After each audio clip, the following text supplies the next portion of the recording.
Weight, तुम्ही पण तसेच पेरेंट आहात का जेव्हा आपल्या मुलांना सनस्क्रीन लावता only when you are going for vacations, beaches और any kind of a trips?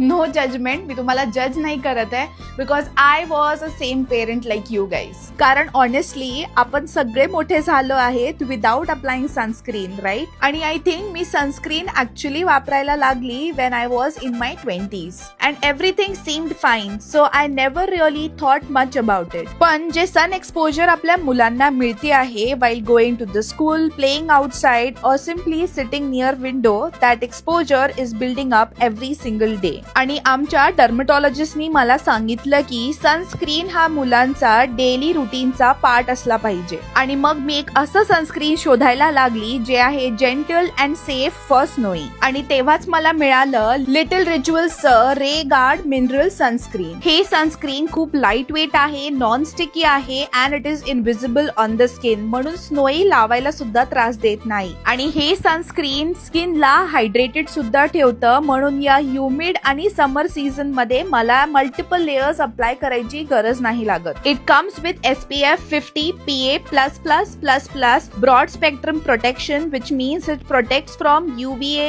UVB and even blue light and Wi-Fi radiations. So sunscreen आता स्नोई फक्त बीचेस किंवा वेकेशन वर नाही लावत, ती तिच्या रेग्युलर रुटीन मध्ये हे वापरायला लागली आहे. जर तुम्हाला या प्रोडक्टची लिंक पाहिजे असेल जी स्नोई वापरते, then comment down for link.